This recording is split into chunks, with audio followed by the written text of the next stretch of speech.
오늘 주시는 하나님의 말씀 로마서 12장 3절에서 8절입니다. 제가 가지고 있는 성경 신약 성경 256페이지에 있습니다. 우리 3절부터 8절 한 절씩 교독하겠습니다. 마지막 절은 합독합니다. 내게 주신 은혜로 말미암아 너희 각 사람에게 말하노니 마땅히 생각할 그 이상의 생각을 품지 말고 오직 하나님께서 각 사람에게 나누어 주신 믿음의 분량대로 지혜롭게 생각하라. 우리가 한 몸에 많은 지체를 가졌으나 모든 지체가 같은 기능을 가진 것이 아니니라. 이와 같이 우리 많은 사람이 그리스도 안에서 한 몸이 되어 서로 지체가 되었느니라. 우리에게 주신 은혜대로 받은 은사가 각각 다르니 혹 예언이면 믿음의 분수대로, 혹 섬기는 일이면 섬기는 일로, 혹 가르치는 자면 가르치는 일로, 혹 위로하는 자면 위로하는 일로, 구제하는 자는 성실함으로, 다스리는 자는 부지런함으로, 국류를 베푸는 자는 즐거움으로 할 것이니라. 아멘. 소설가 이순원이라는 분이 계십니다. 이분이 1988년 문학사상 신인상을 받았는데 그 이후로도 왕성한 활동을 펼쳐서 여러 가지 상들을 수상했어요. 통인문학상, 현대문학상, 이효석 문학상, 통리문학상 이런 저명한 대회에서 이렇게 상을 수상했던 그러한 분입니다. 이분이 특별히 그의 작품이 초등학교 교과서에 실리기도 했는데 아들과 함께 걷는 길이라고 하는 그런 작품이 교과서에 실리는 영예를 남기도 했습니다. 그런데 사실 이 이순원은 어렸을 때는 큰 두각을 나타내지 못했던 그러한 소년이었다고 그래요. 교내 100일장에 나가도 번번이 떨어지고 또 그가 살고 있는 그 군 100일장에도 나가서 입상하지 못할 정도로 그렇게 두각을 나타내지 못했던 평범한 문학 소년이었다고 그러죠. 그런데 초등학교 5학년 때 희망등 선생님이라고 하는 선생님을 만나서 자신의 삶이 변화가 됐다고 하는 것이죠. 어느 날 그때도 군 대회에 나가서 이제 입상하지 못하고 빈손으로 집에 돌아와서 풀이 주고 낭망하고 있었다고 합니다. 그때 이 희망등 선생님이 이순원에게 다가가서 이런 이야기를 했다고 그래요. 매화나무는 나무들 가운데서 가장 이른 봄에 꽃을 피우는 나무란다. 그런 매화나무 중에서도 다른 나무 가지보다 더 일찍 꽃을 피우는 그런 가지는 사람들의 눈길을 끌지. 다른 가지에서는 아무 꽃이 피지 않았는데 한 가지에서만 일찍 꽃을 피니 말이야. 그렇지만 이제까지 살면서 선생님이 보기에 그 나무 중에 제일 먼저 꽃을 핀 꽃들은 결국 열매를 맺지 못하더라. 제대로 된 열매를 맺는 꽃들은 늘 더 많은 준비를 하고 나서야 꽃을 피운단다. 이번 군 대회 나가서 네가 아무 상도 받지 못하고 오니까 속이 상하지. 나는 내가 그렇게 어른들 눈에 일찍 띄는 그런 일찍 피는 꽃이 되지 않길 바란다. 이 다음에 큰 열매를 맺기 위해서 늦게 꽃을 피는 그런 나무라고 너를 생각한다. 너는 지금보다 어른이 되었을 때 더 재주를 크게 보일 거야. 선생님이 보기에 너는 클수록 점점 더 단단해지는 사람이라고 생각하기 때문이야. 이렇게 희망등 선생님이 문학소년 이순원을 격려해 주셨다고 그래요. 소년 이순원은 선생님의 따뜻한 격려에 큰 위로를 얻게 됐죠. 그래서 문학을 포기하지 않고 꾸준히 문학에 전념해서 훗날 많은 업적을 남기는 좋은 작품을 쓰는 훌륭한 작가가 됐다고 하는 것이죠. 여러분 이순원 이야기 듣고 이순원 씨 이야기 듣고 또 희망등 선생님 이야기 듣고 어떤 마음 느끼셨어요? 좀 훈훈하죠? 예. 우리가 이 세상 살면서 누군가의 그 가진 잠재력을 보고 또 그의 재능을 발견하고 그를 격려해주고 지지해주고 인정해주는 거, 그래서 결국 아름다운 꽃이 피도록 세워주는 일이 너무나 귀하다는 생각을 하게 되죠. 하나님께서도 마찬가지 같아요. 하나님도 우리 모두에게 한 사람도 빠짐없이 모든 각 사람들에게 한 가지 이상의 귀한 재능들을 선물로 주셨어요. 그거를 사도 바울이 뭐라고 하냐면 은사라고 표현을 하죠. 그래서 하나님이 우리 각 사람에게 한 가지 이상 뭐든지 누군가는 다른 사람보다 잘하는 그 한 가지 이상의 그 은사는 하나님이 우리에게 주신 선물이라고 하는 것이죠. 로마서는 크게 두 부분으로 나눌 수 있는데 1장부터 11장까지 거기는 이제 교리적인 부분인데요. 믿음으로 말미암는 구원이라고 하는 다소 좀 딱딱한 내용의 논문 형식의 그러한 그 내용이 11장까지가 되어 있고요. 또 로마서 12장부터 16장까지는 실천적인 부분인데 특별히 오늘 저와 여러분들이 이제 12장을 함께 읽었습니다. 이 12장에 보면은 우리가 우리의 삶으로 우리의 몸으로 하나님께 살아있는 예배자로서 삶을 살아야 된다. 이런 이야기를 하고요. 그리고 그 뒤에 보면은 어떤 얘기냐면 성령의 은사에 대해서 이렇게 말씀하고 있는 것이죠. 그래서 우리에게 필요한 것은 바로 분별력과 지혜로운 생각이다. 이제 이렇게 바울이 이야기를 하죠. 우리의 몸으로 하나님께 거룩한 산제물 되기 위해서는 일상의 삶에서 예배자로 살기 위해서 우리에게 분별력이 필요하다. 왜냐하면 이 세대를 우리가 본받지 않고 하나님의 기뻐하시고 온전하신 뜻이 무엇인지 우리는 분별해야 한다고 하는 거예요. 분별력이 필요하죠. 그리고 또 교회 안에서 주님의 몸된 교회를 섬길 때는 우리에게 지혜로운 생각이 필요하다는 것이죠. 자, 3절 말씀인데요. 여러분과 함께 12장 3절 말씀 소리내서 한 음성으로 같이 읽어보십시다. 내게 주신 은혜로 말미암아 너희 각 사람에게 말하노니 마땅히 생각할 그 이상의 생각을 품지 말고 오직 하나님께서 각 사람에게 나누어 주신 믿음의 분량대로 지혜롭게 생각하라. 바울은 여기서 마땅히 생각할 그 이상의 생각을 품지 말라. 이게 무슨 말이겠어요? 교만하지 말라. 교만을 경계한 말씀이에요. 그러니까 사람이 생각할 그 이상의 생각을 품는다는 게 바로 교만이거든요. 그 교만한 마음을 내려놓고 믿음의 분량대로 하나님께서 각 사람에게 나누어 주신 믿음의 분량대로 지혜롭게 생각하라. 이렇게 말씀하고 있는 것이죠. 자, 그렇다면 우리가 어떻게 교만을 경계하고 하나님께서 나누어 주신 믿음의 분량대로 지혜롭게 생각할 수 있을까요? 그 비결이 뭘까요? 오늘 두 가지 여러분과 좀 은혜를 나누려고 합니다. 첫째로 우리는 하나님께서 각 사람에게 매우 다양한 은사를 주셨다는 점을 기억해야 된다고 하는 거예요. 하나님은 각 사람에게 매우 다양한 은사들을 주셨어요. 천편일률적인 똑같은 은사를 주신 게 아니라 매우 다양한 은사를 주셨다고 하는 거예요. 자, 4절과 5절에 바울이 뭐라고 얘기합니까? 4절, 5절 제가 읽어드립니다. 우리가 한 몸에 많은 지체를 가졌으나 모든 지체가 같은 기능을 하는 것이 아니니 이와 같이 우리 많은 사람이 그리스도 안에서 한 몸이 되어 서로 지체가 되었느니라. 바울은 우리가 그리스도 안에서 한 몸이라고 주장하고 있습니다. 한 몸. 그런데 여러분, 한 몸 안에 매우 다양한 지체들이 있다고 하는 거예요. 우리 몸으로 한번 생각해 보시면 될 것 같아요. 만약에 발이 말하기를 나는 손이 아니니 나는 몸에 속한 것이 아니니라 라고 이야기한다고 해서 여러분의 발이 과연 여러분 몸에 붙은 지체가 아닙니까? 그건 아니잖아요. 이렇게 귀가 있어요. 귀가 말하기를 나는 눈이 아니니 몸에 속한 것이 아니니라라고 주장한다고 해서 과연 여러분의 귀가 여러분의 몸에 붙어 있지 않은 것이 아니라는 거예요. 우리 몸에 속해 있는 거잖아요. 우리의 온 몸이 눈이면 우리가 어떻게 들을 수 있고 우리의 온 몸이 다 귀라면 어떻게 냄새를 맡을 수 있겠어요?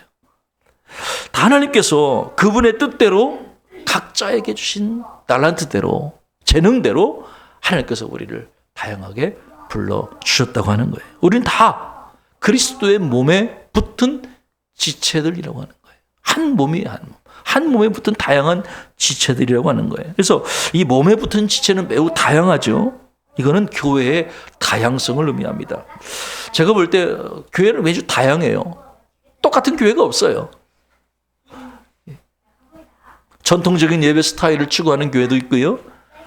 요즘은 이제 현대적인 약간 모던한 그런 음악과 영상들을 도입해서 무슨 뭐 쇼나 뭐랄까요, 무슨 콘서트장처럼 또 그런 열린 예배를 드리는 교회도 있거든요.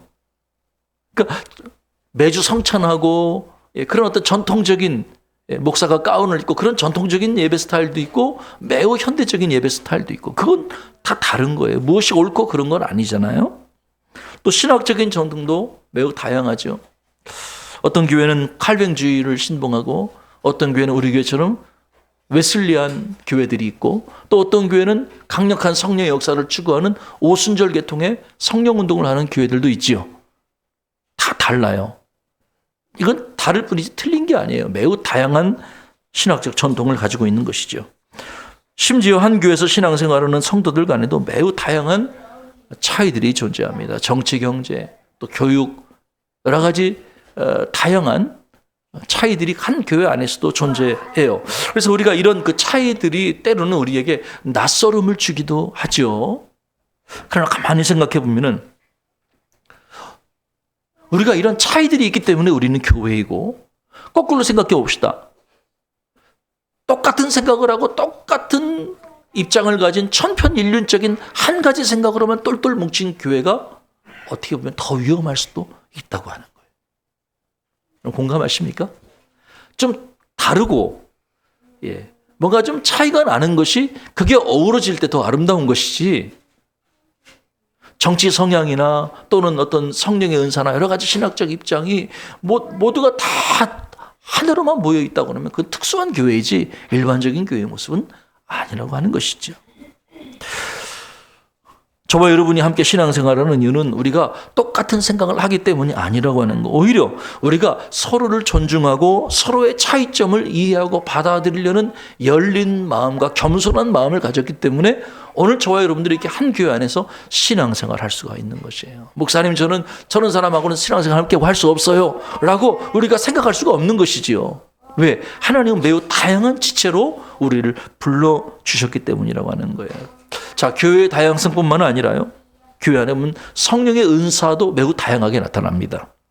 자, 6절부터 9절까지 보면은 우리가 분명한 사실은 교회 안에 매우 다양한 성령의 은사가 있다는 것을 우리가 깨닫게 되죠. 자, 6절부터 9절까지는 어떤 은사가 나옵니까? 하나님께서 은혜로 주신 은사가 각각 다르다는 이야기를 하죠.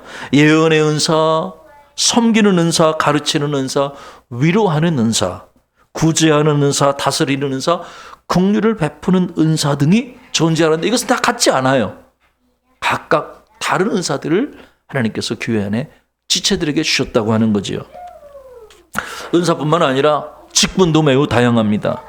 바울이 고린도전서 12장에서 하나님께서 매우 교회에 다양한 은사들을 세우셨다고 말하지요. 사도, 선지자, 교사, 능력을 행하는 자, 병 고치는 은사를 가진 자, 방언을 말하는 자, 통역하는 자 등이 다 직분으로서 혹은 은사로서 교회 안에 존재한다고 하는 거예요. 여기 12장에 보면은 이 은사와 직분이 아주 긴밀하게 연결되어 있다는 것을 우리가 알게 되죠. 사랑하는 여러분, 하나님께서 각 사람에게 매우 다양한 은사와 매우 다양한 직분들을 주셨다고 하는 거예요.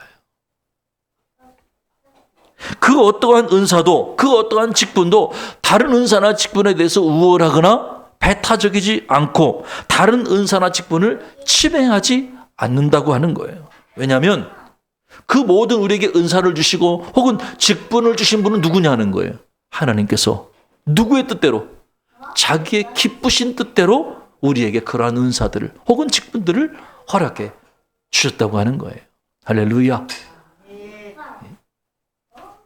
언젠가 전문인 선교 모임이 열린 적이 있습니다. 그때 의사들, 전문의죠. 공학 박사, 대학 교수 등 매우 다양한 이력을 가진 분들이 한자리에 모여서 자신이 가진 전공 지식을 가지고 어떻게 선교 현장에서 봉사할 것인가를 서로 이렇게 발표하고 서로 격려하는 그런 시간이 있었다고 그래요. 타고난 선교 전략이 나올 때마다 사람들은 환호성을 치고 많은 감동과 도전을 받게 되죠. 그런데 세미나 거의 마지막 시간쯤에 수더분한 옷차림을 한 선교사가 나와서 어눌한 말투로 자기 이야기를 다음과 같이 했습니다. 이 자리가 제가 나설 자리가 아니라는 생각 때문에 계속 고민했습니다. 저는 대학도 나오지 못한 소위 공돌이기 때문입니다. 전략 같은 것보다 일평생 닦고 조이고 기름치자라는 구호 하나만 붙들고 기름땀을 흘리며 지금까지 살아왔습니다. 선교를 위해 내가 할 수 있는 일이 무엇일까를 생각하다가 깨닫게 됐습니다. 공산권이든 이슬람권이든 십자 드라이버와 몽키 스패너가 안 들어간 나라는 없다는 것입니다. 그래서 저는 결단했습니다. 하나님, 십자 드라이버와 몽키 스패너 뒤에 십자가를 품고 어디든 들어가겠습니다. 그래서 그들의 영혼을 닦고 조이고 기름치며 섬기겠습니다. 제가 또 잘하는 게 청소하고 밥하는 것이거든요. 어디든 어디를 가든 걸레질하고 밥해주면서 그들을 열심히 사랑하겠습니다. 이렇게 부족한 저를 하나님이 써주시도록 저를 위해 기도해 주시기 바랍니다. 그 선교사의 짧은 자기 간증에 그 자리에 참여한 모든 사람들이 눈물을 흘렸다고 그래요. 여러분 이야기 듣고 뭘 느끼셔요? 탁월한 전문 지식을 가져야만 하나님께 쓰임받는 것이 아니라고 하는 거예요. 여러분이 가지고 있는 것이 무엇이든 하나님의 선교를 위해서 귀하게 쓰일 수 있는 줄로 믿습니다. 네. 하나님 앞에서 하찮거나 보잘것없는 은사는 한 가지도 없는 거예요. 하나님이 주신 은사는 다 귀한 거예요. 왜? 하나님이 주신 것이기 때문에. 인간적인 눈으로 볼 때는 보잘것없어 보일지 모르지만 하나님 앞에서는 모두 귀한 은사고 모두 귀한 직분인 줄로 믿어요. 하나님께서 여러분에게 주신 은사가 뭡니까? 하나님은 여러분에게 주신 은사를 여러분이 발견하고 그 은사에 감사하면서 소중하게 잘 관리하기를 원하세요. 그래서 여러분에게 주신 그 은사를 통해서 하나님께 영광을 돌리기를 원하신다고 하는 거예요. 둘째로 우리는 하나님께서 각 사람에게 매우 다양한 은사를 주셨다는 것을 알아야 할 뿐만 아니라 또한 각자가 받은 은사를 통해 믿음의 공동체를 섬기고 봉사하려는 마음의 자세를 가져야 한다고 하는 거예요. 여러분이 어떤 은사를 받았건 그것보다 더 중요한 것은 여러분들이 어떠한 자세로 섬기고 봉사하는가. 그것이 더 중요하다고 하는 거예요.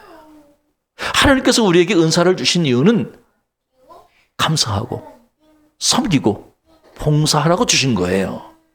자, 5절부터 9절에 바울이 뭐라고 얘기하고 있습니까? 자, 6절부터 8절, 죄송합니다. 6절부터 8절 뭐라고 말합니까? 우리에게 주신 은혜대로 받은 은사가 각각 다르니 혹 예언이면 믿음의 분수대로, 혹 섬기는 일이면 섬기는 일로, 혹 가르치는 자면 가르치는 일로, 혹 위로하는 자면 위로하는 일로, 구제하는 자는 성실함으로, 다스리는 자는 부지런함으로, 긍휼을 베푸는 자는 즐거움으로 할 것이니라. 하나님께서 각 사람에게 주신 다양한 은사들의 목록을 쭉 열거한 후에 부름받은 그대로, 가르치는 자는 가르치는 일로 부름받았으면 다른 거 하지 말고 가르치는 은사를 통해 섬기라는 거예요. 봉사하는 자로의 은사를 받았으면 다른 일로 섬기하지 말고 그 봉사하는 자로, 예언하는 은사를 받았으면 다른 것보다 그 예언하는 일로 교회를 섬기라는 거예요. 중요한 것은 부지런함으로, 겸손함으로, 지혜롭게 하나님을 섬기라는 거예요. 여기서는 겸손히 봉사하려는 자세가 중요하다는 이야기를 하고 있다고 하는 거예요. 여러분이 하나님께서 여러분에게 어떤 은사를 주셨습니까?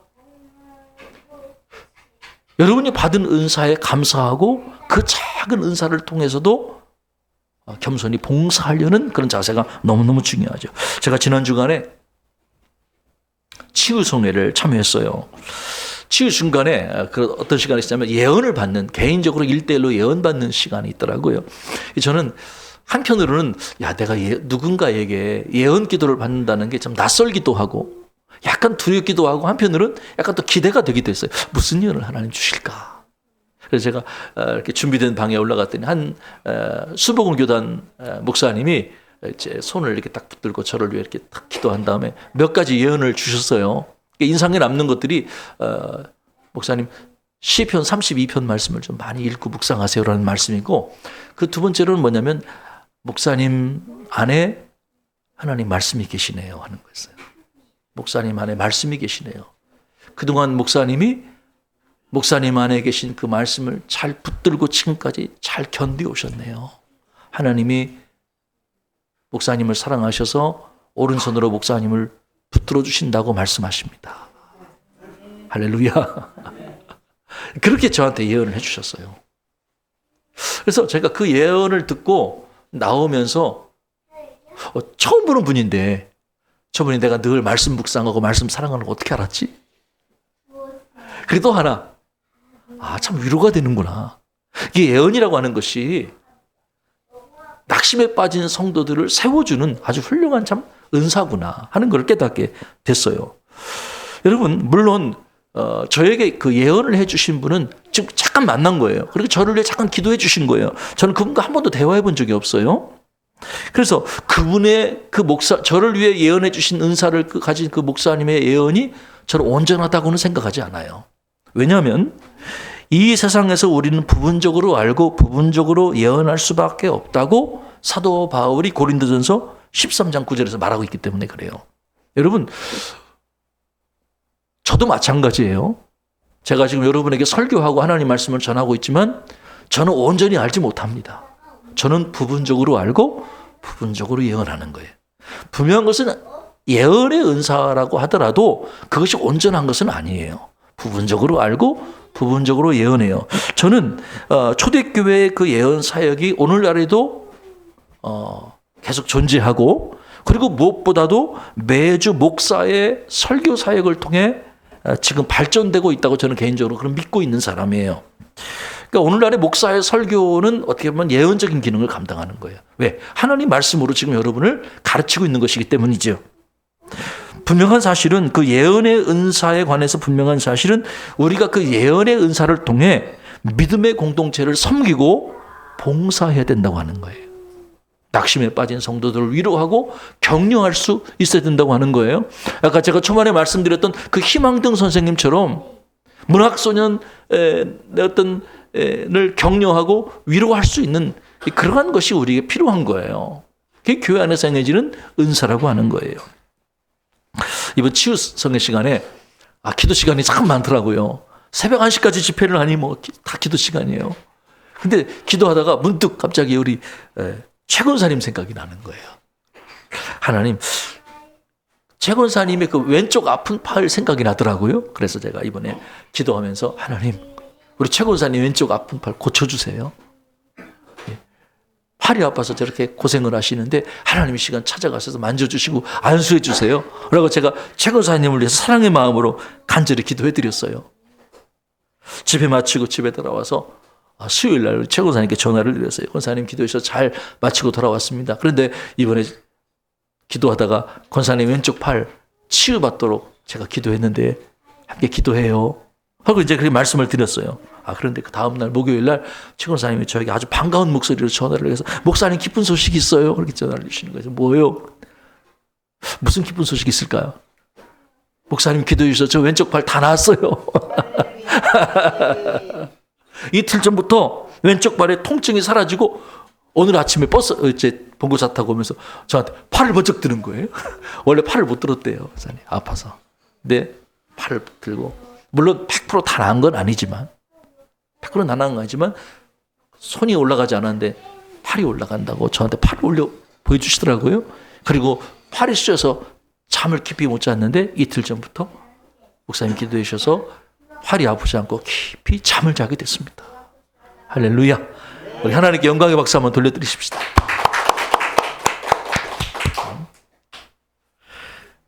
제가 그 말씀 듣고 너무나 감사한 거죠. 하나님이 치유하시는구나. 하나님 우리의 기도를 들어주시는구나. 네. 정말 사랑의 마음으로 우리가 기도할 때 하나님이 우리에게 병의 치유가 역사가 일어나는구나. 앞으로 계속 기도해야 되겠다. 모일 때마다 우리 교회에서 치유가 일어나도록 우리가 성도들과 함께 합심해서 이 교회적인 치유 사역을 위해 함께 기도해야 되겠다. 제가 그런 마음을 먹게 됐어요. 얼마 전에 이강천 목사님 오셔서 그런 집회하셨잖아요. 교회적으로 병든 자를 위해 함께 기도하라고.